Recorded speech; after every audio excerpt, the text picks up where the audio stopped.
Hi, I'm Jacqueline. Welcome to the first episode of SciJoy. We're going to explore the world of science, and we're going to learn how not to kiss somebody if you're trying to save their life, and we're going to figure out what is inside Schrodinger's box.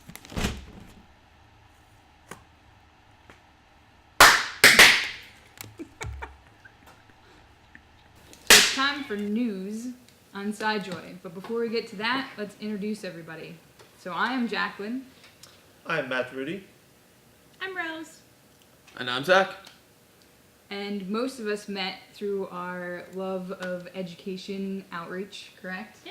I think that's how I met all of these guys. We are a part of something called FIRST Robotics, where we mentor kids and teach them about engineering and things like that. So some of our first topics we'll talk about today have to deal with education.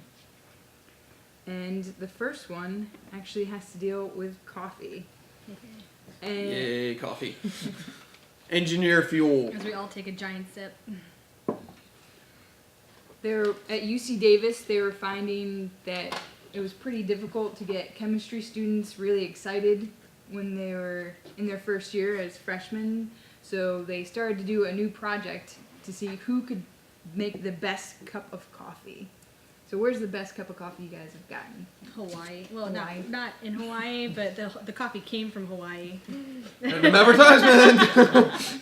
Guess what we're drinking. Our coffee is Dunkin' Donuts tonight, Still good. which is probably not Which the is best. probably what the college kids were drinking before.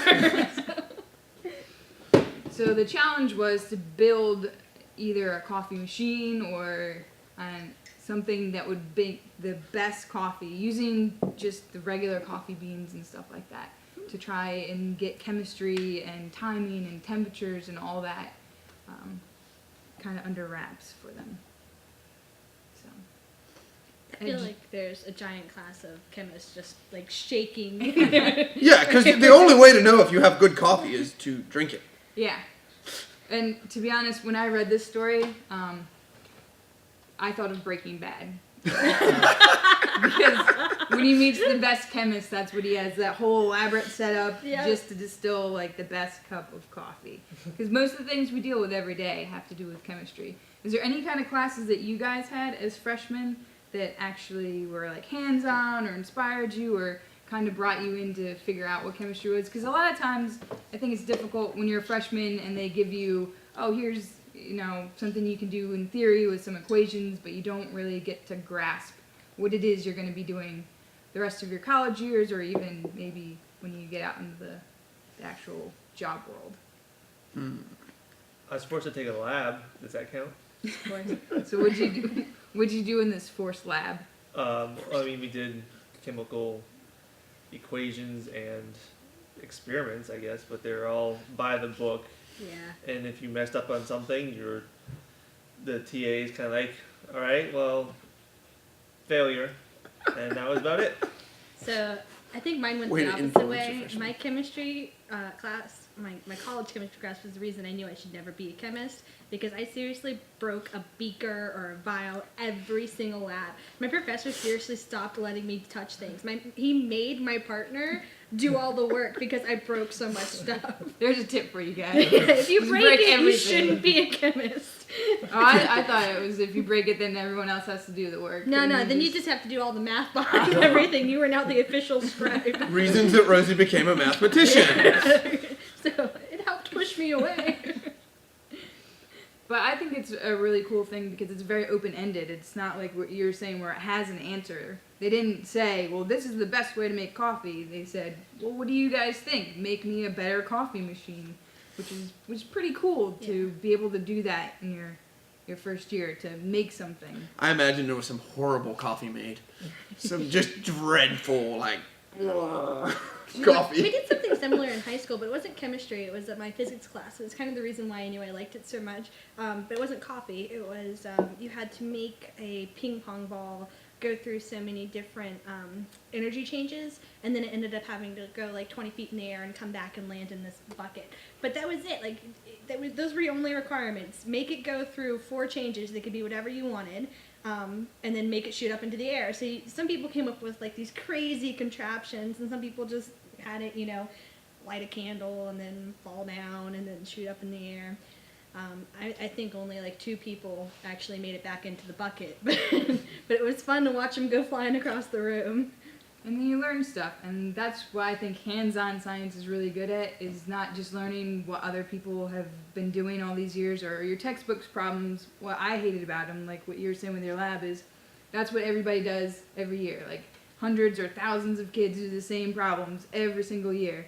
But when you do something hands-on, you find the fun of science and you figure out what you're capable of doing, what you can invent yourself, instead of just trying to solve what everyone else has already solved and come up with the same exact answer that's in the back of a book somewhere. Yeah. So that's why we here like hands-on science. Well, it's also the difference between the classroom and the real world are going to be hugely different. Because when you do the experiments in the classroom, you have everything written out for you. You don't have realistic conditions, and you're given everything. But then when you go into the real engineering or chemistry or any type of lab or even just if you want to do like hobby type of things, you just find out everything that doesn't work, and that you have to find a workaround. It's not as efficient. It's just such a huge difference between what you expect it should be coming out of college, and then the real world hits you and it's like, I Don't can't. get scared. No, and that's part of the fun. It gives you, when you can do the hands-on stuff, it gives you a really good confidence booster, because you know then, well, I'm going to run into this problem, so I'll have to prepare for it. And now that I've seen it, I know what will happen in the future. And that's what they don't teach in classrooms. Right. Yeah. So along those lines, can you want to talk about what happens in the pit? So when we build these robots, that's what I like about FIRST Robotics, these big FRC challenges. Every year they come out with something that no one's really ever done, which is why they change the rules during the season when we figure out ways around them. But we build these big robots last year to climb a pyramid and shoot frisbees, and every year something goes wrong, right? And then what do the kids have to do in the pit, which is where you fix the robot between competitions? So, simple scenario is you have a 120-pound robot with a massive amount of electronics and programming on it, and something doesn't work the way that it was designed to work, whether it's mechanical, electrical, programming, and you don't really know where the problem is. You have to figure that out in a very short amount of time, under pressure, when the entire team's going, why isn't the robot doing what we want it to? So it gives them real hands-on problem solving, because they have their hands in the robot figuring out what the heck is wrong. Did a wire come loose? Is the battery not charged? Is some mechanical thing rubbing and not moving as fast or as slick as it should be? Maybe the code's wrong. Maybe we're doing something that we never intended the robot to do. Or something on the field happens that, like, a frisbee moves in a way that we never thought a frisbee would move in, and it jams the entire machine. Oh crap, now what are we going to do? So the kids get real hands-on. How do we solve this problem right now? Not, okay, here's the problem that's laid out for you, and you get all the variables, and it's a bunch of unknown variables, and you got to think on your feet and come up with the best solution that you can in the amount of time that you're given. And the adults don't know the answer. No, nobody knows the answer. We're figuring out alongside of them. I mean, I don't know how many times I've had my multimeter in a robot going, okay, let's check this wire. What's going on? Or if I come in there and you guys are just hot gluing random stuff on. Jacqueline, come glue the sensor back here. Stick your finger here and hold it, please. Yeah. Do you have stuff for us, Zach? So. Yeah. So I went out surfing the internet, and I found a couple cool things that have gone on. So you guys have all used GPS in your car, right? Or on your phone. Of course, everybody has this. These are now the new GPSs in cars. What's the major downfall of any GPS system that you've ever used to navigate yourself? When it doesn't talk to me. When it doesn't talk to you, okay, fair enough. When it doesn't update or it's outdated. Or what? Have you ever been in a parking garage, or like you drive through New York City and the GPS just goes, I don't know where you're at. When you're over here in this field. It is usually in cities that it just. Yeah. Right. Okay. So the problem there is that you've got all these tall buildings, right, and you're actually blocking the signal from the satellites, because there's GPS satellites. If you don't know this, there's GPS satellites up there in geosync orbit, and you get signals from several of them, and it's intersecting spheres, and there's a lot of math that goes on, but it's, basically it gives you your point. So when you can't get those signals, you can't get that point that you're sitting at. Whoopsie. So there's a company named uBlocks, and there's a thing called dead reckoning. You hear about it in robotics a lot. Dead reckoning is where am I at without knowing anything about the outside world as far as receiving signals. It's all based on inertia. So there's a company named uBlocks who have developed a chip that they're selling to automobile manufacturers to improve GPS. So the idea is you put it in parallel with your GPS system. When you enter a parking garage, you can actually see what level you're on, and so you actually have that missing piece to a GPS receiver. Now when you get off the plane at the airport and okay, how do I get out of this big parking garage? It will be able to tell you because it knows where you're at.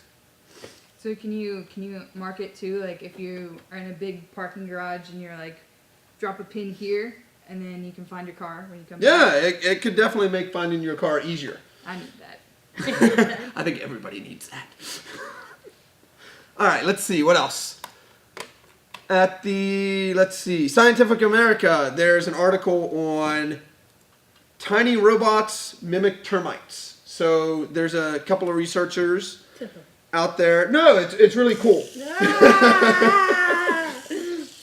All right, so termites really don't have a leader, right? Termites are just kind of this group that, at least that's what the article says, that works as a team without really having a leader. So they designed a set of robots to do this, to build a pyramid. And it basically breaks down to a set of simple rules that these robots follow. And they work together to build this pyramid. And the article is much more in depth, and the video is kind of neat to watch. These little robots are hopping up and down and trying to build this pyramid. So go out to Scientific America, type in tiny robots mimic termites, and you'll find it. It's We'll really put the link neat. Yeah. in the description. All right, let's see. So what kind of stuff could they use those robots for? So one of the major things that wow, this is really cool. We could use this for building a colony on Mars, right? You could send up a whole fleet of these robots with this very simple instruction set, and they could sit there and just build, and then you come up and look, everything's built. Poof! It just appears. We don't know how it works. Right? That's how it works. That's how it works, right? It's magic. All right, let's see. There are researchers at MIT and, let me get this right. It would kind of actually be funny if you didn't tell like another nation you're doing that, and you like built this structure, and then they have their rover come up, and they're like, oh. They do exist! So there's been a little bit of news, medical-ish news, not to steal your thunder. Researchers at MIT and Harvard have been working together to form a better hearing aid. So this is actually a hearing aid that will sit deep inside of your ear, use the existing ear as what the ear is meant for, to be, a receiver. And our ears are very good at that. That's why you have all the curves and little notches and stuff. Very good echo chamber. And these will be wireless, rechargeable. So like you lay down and sleep on your pillow, there'll be a little charger in your pillow. It recharges your, 8-hour battery life inside of your head. And the whole point of this is they're eliminating the external hearing aid that a lot of people who have major hearing problems have to wear. So it's really cool. It's using solid state electronics. That's why it's so low power and so neat, because it's really tiny, really low power. 8 hours on a little something that can fit in your ear, that's pretty impressive. I have a question. What are you supposed to do with the other hours that you're awake minus those 8 hours? Well, that's just the predicted. Obviously, they're gonna have to, make it as good as it can get. I can totally see like a charger going into a hat or something that you wear. Yeah. Over it. Yeah. I mean, if it's wireless, you could put it in a toboggan. You could put it in a hat. Yeah. You could build one in your cell phone. So whenever you're talking on the cell phone, you're charging your. Because I don't sleep 8 hours a night, so if I was that person, it would be a problem. Yeah. I could put it in my head thing when I commute. That would probably be enough time to. Everybody should There just you wear go. goggles constantly. All right, and one final thing that I have: NASA. NASA always doing something crazy. NASA's talking about being able to change an asteroid's trajectory. It's very interesting to us because, asteroids come flying at us with massive hunks of rock, which is what an asteroid is. It's been 1 year since the thing Exactly. in Russia. Exactly. So they're talking about how do we redirect these things. So they want to try it. You gotta love NASA. They're like, yeah, we gotta try this. We're gonna have to do it eventually. So how are we going to simulate this? Are you going to legitimately just... No, find one they and- want to legitimately do Oh. it and put an asteroid into the moon's orbit so they can study it. That... Okay. Why not? We're NASA. Good plan. What are you gonna do? So yeah, if you're interested in that, just look up. We'll send you the link. We'll put the link down below. And I heard they wanted to do that before, too, because our goal was supposed to be land on an asteroid by whatever year. And we were like, well, we can't make it there with the astronauts, so maybe we'll go capture it, bring it back, and then put it near the moon, and then go to it when it's near the moon, and Right. then we'll have met our goal that way. So that was one idea they were doing. But I know it's very difficult to try and find the right size one, because a lot of them are tumbling, so when you're trying to look at them in a telescope, it's a little bit difficult to figure out how fast they're going and how to land on them, and they're a little bit tricky. I feel as if NASA's cheating. Yeah, We can't make it there, so we're just gonna bring it to us. Cheating or being clever. yeah. I would go with being clever. That's like in First Robotics when we're like, sometimes they have to change the rules because we're like, wait a minute, we can do this. This is true. Creative engineering. All right, Creative so I have engineering. one thing I want to talk about. He mentioned the parking garages, and Zach and I were at a parking garage at National Airport recently. And have you guys seen where they have the counters for what floor, like how many parking spots are available? Yeah. So when you go and you park, there's like this little sensor, like little ball that hangs over the parking spot. And as soon as you put your car there, it'll turn red, and then the number will change. And I've whenever not you seen leave, this. it's really cool. So we were playing with it, and we looked like idiots, I'm sure, because we went to one of the empty spots, and we were trying to get it to turn red. I did that too. Did you get it to turn red? I think I did. We didn't. We were jumping up and This down. is why I love engineers. They're like, how does this work? How does it actually? You must have gotten closer. Did you try different spots in the Like around the... in the square? I thought it was near the hood. Yeah, I thought so too. I I didn't think- go back towards the back though. I don't remember. It was quite a while ago, but yeah, I definitely went around different spots. I was waiting for my wife to come back from airplane, so I was like, We didn't have that much time. We have to very quickly experiment. We were around the perimeter. Cause We've got 5 minutes before we have to get through security. You also had to stand there for at least, I think, 15 seconds or so before it did anything. Oh, probably because they don't want people walking by. And Right, yeah, you don't That want was those like- that was sensors fine. just tripping. I wonder how they know whether your car is actually here. And then what happens whenever you have like one of those smart cars or a motorcycle? You know? So I think it was definitely a slow refresh rate, so it didn't really matter. Makes sense. Yeah, you don't want them ticking off as somebody walks by. Do. What? Somebody's up there just pulling back and forth into a parking space. I like that you almost missed your flight pretending to be a car. yeah. I don't know what you're talking about. Sir, why are you so late for the flight? Have you guys seen your parking garage? There's sensors in there. Where's your chief engineer? There's sensors in there. Yes. I can just see you coming up to the front. We have a list of complaints. These are the things you need to change. Yeah, you've got a bug. These were not properly tested. We've helped you out for free. Area 4D is malfunctioning. So, do we want our first hint before we go to Medi Corner? Yes! We're gonna get our What are first we hint doing? about what is in. Okay, am I not supposed to look? Are we putting these on? Oh, wait. Are we doing something? I don't know. I'm prepared. She opened a drawer I got here. This is your first hint. Those look edible. Yeah, I mean, they were in a bag, but Okay, this doesn't look as dangerous as I thought. they're not dangerous. Are they edible? They are? They smell a little funny. They do smell a little funny.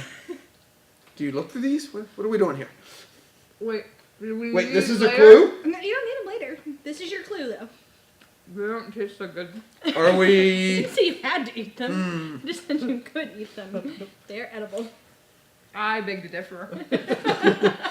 There's a feather on mine. I told you they were in a bag. Is that a second clue? Is there a dead bird instead of a dead cat? No. Is there a vial of It's a Twizzlers? treasure box. Are these Twizzlers? Are these? Yeah. They look like drill bits, but they're a little floppy to be a Do you drill guys bit. have guesses? Thoughts? Huh? Floppy drills. Floppy drill. It's very difficult to drink with guys. Hold on. It's a Is it? floppy drill. Are you malfunctioning there? How are you still eating? I don't know. I don't even like it. Save The that for taste later. is not your clue, so don't torture yourself. Okay. Trying to figure out what that tastes. I have no clue what this means. I hope that we'll find Here's out more your- later. Your first clue. I don't know. Some kind of. It's stretchy. I know. Yeah, it does match the snake. So disembodied voice. What do you think it is? What is I in the think- box? Have you seen the I think it represents DNA. Ooh, DNA. That's All like right. a quadruple helix. We're gonna go to MediCorner now and learn how not to kiss somebody. Is that correct? Oh, who has the not Or how kissable to device? how to Is it over save there? somebody without kissing them. Hang on. Ah, I've got the anti-kisser. The anti-kisser. There you go. So Right. you guys, how many of you know CPR? You did. Ish? What is ish? Are I we took- all like this? No. You see I that? took Solid. training How am I before. friends I took with training you? before Solid. as well, but Yeah, I took training on and got certified. when I was like 13. Oh, well, mine wasn't that long ago, but I know you. So if you're walking down the Like street that, right? and all of a sudden that's it, done. So You call 911. That's what you do. That's what you do. Yes. That's the no, first no. thing you're supposed That to is do. good. Yes, you were right. I If remembered you're that. walking down the street and there's somebody laying on the ground, the first thing you want to do is call 911. Yes, And then the because you second need to thing- start. The second thing before you start doing anything is you make sure they're not like seizing or asleep or something, right? This is true. Yes. You Do don't not want give them to. CPR if they are asleep. But you would That's be what we were taught. amazed at How the many statistics people of get CPR when people. they're asleep? No, the people that just don't do anything. They just don't even bother. They're just they automatically assume they're asleep, or they automatically assume they can't do CPR, even if they've taken it at some point in their life or not. The people that don't receive CPR or actually die because of the transport. Like somebody will call 911, but they'll refuse instructions over the phone because this is a complete stranger, or because they've got a cold, or anything like that. They don't want to do CPR, so it sucks. But when you start Especially if CPR you're the on guy laying somebody, on the floor. especially in that 6 to 15 minute of response time it takes the ambulance to get out to get wherever they need to get to, you're now doubling this person's chances of actually living, even if you're only doing hands-only CPR. So I want to talk about hands-only CPR first. You guys know what it is? Just use your. Just use your Use hands. your hands. Exactly. So I'm actually really happy I wore the shirt today. It was actually a coincidence. So push here, hard and fast. A lot of people think the heart, whenever you do the Pledge of Allegiance, it's over on the left side, but it's not. You're And gonna why push do people think it's there? because they're silly. Because we teach them when they're 12 years old. That and isn't this side of your heart like stronger, right? It is, So yeah. that's the side that most people thought a heart was on. Yeah, it is because your heart is not shaped like this. It is shaped like this, and your bottom lobes are the ones that are really squeezing hard. And it kind of goes off to the left, and those are the ones like you're left-sided. They distribute the blood, right? Yep. Whenever we come across somebody, especially pregnant people, that are still alive, still breathing, and everything, we'll roll them onto their left side, so that way, because it's gonna push harder, and it'll take that pressure off the right side, and it'll make it a little bit easier for them to continue circulating on their own. We call it a left recumbent. Put it in the notes. Laughing. I write it, I don't read it. So anyway, hands-only CPR is you take the palm of your hand and you're going to stick it right in the center of their chest. And you're just going to push hard and fast to the tune of anybody I'm knows asleep. that? I'm asleep. There's two of them. There are two. Staying Stay alive. Exactly. Some people don't know the Bee Gees, but Staying Alive is great. If you don't know the Bee Gees, go right now. We'll send you a link. Let me Google that for you. But a good one that I actually heard at a conference a couple weeks ago is Row, Row, Row Your Boat, because a lot of the kids know Row, Row, Row Your Boat. So row, row, row your boat gently down the stream will also work, especially for kids. But whenever we're taught in a professional standard, it's 1 and 2 and 3. We put an and in there. Oh, that's not nowhere near as No, fun as not row, nearly row, as row fun. your boat. I don't know if you've ever tried to do CPR and sing at the same time. It's not exactly practical. So, but hands-only CPR alone, if you're just going to push on somebody's chest for However long it takes first responders to get there, you've now doubled their opportunity of actually living. And how hard should somebody push down? You push as hard as you can. Honestly, a lot of people don't push hard enough. You want to go about 2 inches, but for somebody you're going to get tired, especially after 2 minutes. So, do you like lock your arms like this and? Yep, exactly. Lock your arms. You don't want to, like a lot of people will go down. You don't want to do that. You want to go down. You're not doing a push-up. You're not doing a push-up. You're going to lock your arms and you're going to put all of your pressure onto that sternum. Because you got to think, there's bone there, there's rib there. You've got to push past that. If you break it, you've done something good, okay? Like, you can't push that hard. You can, but the likelihood it's going to happen. So you want to go about 2 inches deep. And a lot of the men will start making the 2 inches deep for like the first 30 seconds. And then it'll get faster. You'll get faster, but you won't get as deep of compressions, which isn't as good for them. You're not doing them any good. So if there are people around you that are willing to help, then try and switch out whenever you start feeling yourself get tired. Don't be the hero. So the second thing I want to talk about is the CPR mask.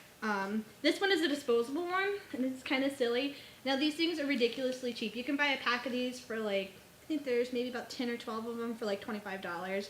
Obviously, I hope you don't ever need 10 or 12 of them. Yeah, you shouldn't need a pack of them. But there are ones that actually look like a mask that goes over the face, and they're like $5 from Walmart or CVS or something like that. So especially if you live in a big city or somewhere where you're more likely to come across people, it's a good thing to keep in your backpack. It's really small, it's light, it's nothing that's ever gonna, get in your way. It's not gonna get you stopped in security or anything like that. And then it's something that'll help protect you, because nowadays people are really concerned about different types of pathogens that are out there. I don't know this person, I'm not gonna put my lips on theirs, and I don't blame them. There are a lot of people that won't do the mouth to mouth. However, you have maybe 2 to 6 minutes, depending on how good their breaths were, whenever they go down, that the air is going to stay in their system. And then after that, you don't have any oxygen in your blood, and that's just not good. So if you're going to put oxygen back in there, then that's awesome. So if you can, and you do want to use one of these, now I'm married to Zach, so I'm willing to do this. Hang on, only one of these members of the party is willing. So Zach's unconscious. Let's say, no, you don't actually have to be unconscious. Conscious. I mean, he's going to sit up so that way it's easier for you to see. Sit up. Sorry. So Conscious. The end that comes out of this is the end that's going to go into his mouth. And then there's also this screen in here, so it'll help. So if I'm going to spit or anything, it's going to get caught by the screen. So I'm not spitting into his mouth. So there's little ones. I have something kind of like this. It's a little bit smaller, but they come in little packs. And you can just put them. They fold up and you put them in your purse or whatever. Yeah, they look like little hand towels. Like they're tiny. So this is why the person is unconscious. Yeah, because you stick stuff in their mouth. So you stick that in his mouth, and now you have and a you seal. cover his nose. You really cover his nose, just like that. Your nose, I don't know if you know this, but your nose and your mouth go to the same airway, so as long as you're getting air in there. So if you have 2 people especially and you have this, somebody's doing compressions, then you can do your 30 to 2 rate, which is your AHA standard. So 30 compressions, 2, row your boat, or staying alive. You want to do it about 100 beats per minute, but as long as you're beating on this person's chest, you're doing more for them than not. And 2 breaths in here. And hopefully they're not moving. If they're doing that, you shouldn't probably be. They were asleep.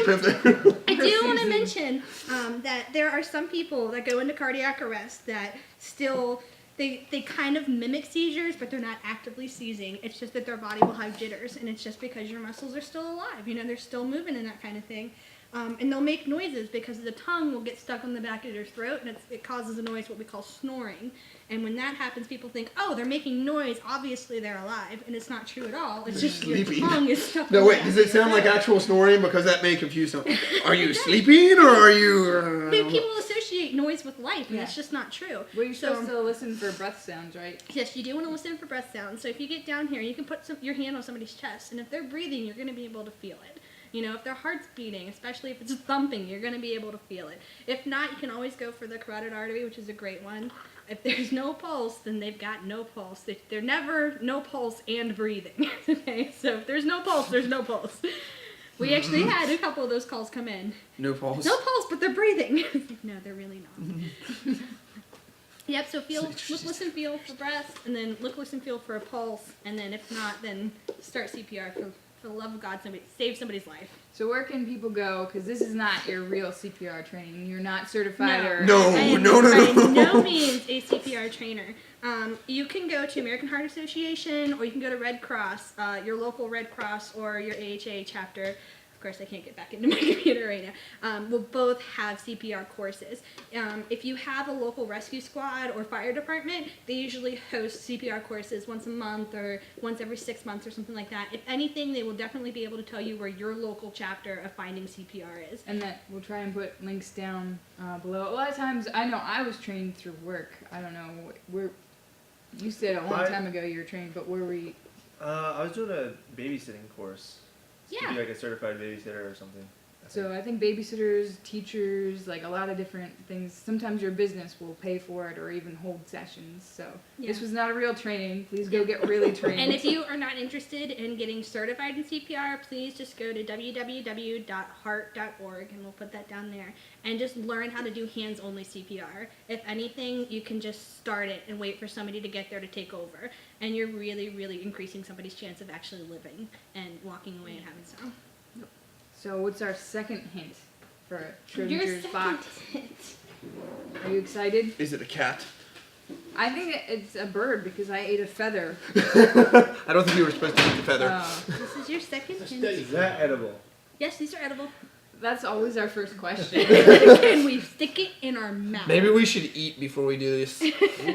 Yeah, it's not like I ate like a bunch of donuts or anything. It's chalk. Why is there No, different I'm colors? still. Here, would you like? Oh yeah, it is chalk. I'm glad I didn't eat it yet. Yeah. I already. Are we supposed to eat our hints? I mean, you're not really supposed to. I'm just saying they are edible, but you're destroying your. As hints, Matt and so. I nom it down. Oh, marshmallow, it's good. Tastes better than. Questionable. Wait, It's very. if I remember Schrodinger's box, there's usually poison. We've eaten 2 things thus far. Dun dun dun. I guess the question is which one was poison and which one wasn't. So your Schrodinger's box is going to be figuring out the antidote. Which one of you said you were bad at chemistry? Oh no. I don't think anyone at this table volunteered to be good at chemistry. Chemistry is terrible. It was a terrible subject for me. Somebody have guesses? Oh,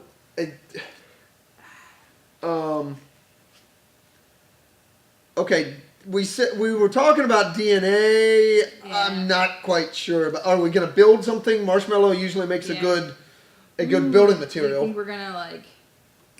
No, I don't think it has enough. I don't There's know. not enough spring to it. I can only hope that we're gonna try to build a bridge out of Twizzlers and marshmallows. Yes. That's what I hope it is. A bridge. I know. The voice knows. We're What going is to it? try and pick up the marshmallow while sucking through the Twizzler. That Ooh, would actually, yeah. that try it. Nope. Nope. Fail. Nope. You're going to try and eat the marshmallow through the Twizzler. I say that we find out. Yeah, let's go find out. Are you ready? Okay. Alright. So your rungs are AT or GC. It's up to you to decide however you want to pair these together, and that's these 4 colors. But once they get paired together, they have to stay that way. So if you're going to put the pink and the blue together, then the pink and the blue always have to stay together. It doesn't matter if they're left or right, they can alternate. The beautiful thing about this is how our DNA is made up. Not everybody's the same, so whenever you have your different ATGC different, it's what creates our different types of enzymes that each of the cells have to have. Make sense? So they can go either way. So the point of this is that you're not just creating this ladder, you're going to actually twist it. That's what's going to create your helix. So at the end of this, whenever you think you're done and you start twisting it, if your rungs start coming off, then you are not done. You have to fix it, okay? So that'll decide who is the winner, is whenever it's completely done, held together, and Hey, I'm missing parts here. I do have a question now. Okay, now wait. Do the sugar and the phosphates have to be in the same yes, combination? they do. Those matter. They cannot be opposite. Okay, But they so do have to be on both sides. here. On your mark, get set, Is sabotage allowed? go! Hey! Quiet cat. Start eating some of Tim's DNA. Stop eating it. You can't have it. It's gonna be close. Twist! No! Wait, is it right though? I don't know. Is it right? Quick, go for a Judges, technicality. Time for judges. the check. Time for the check. I'm grading this. I'm the. Oh my goodness! Where did my beads go? How'd they get to the other side? I think we have a winner. No! Champion! Going for second place. Oh, really? You're gonna beat me 7 too? minutes and 8 seconds. He's gonna beat you? I He hope not. started later. I ran out of beads. They're on the. Look, they jumped over. I started with 2 equal. Hey, I was given an. Oh. No. Jackie. I'm in there. Jackie is the champ. And it's the prettiest. So thank you for watching this episode of SciJoy. If you want to participate in the conversation, you can find us on Twitter or on Facebook. We'll put the links below. And remember, keep exploring.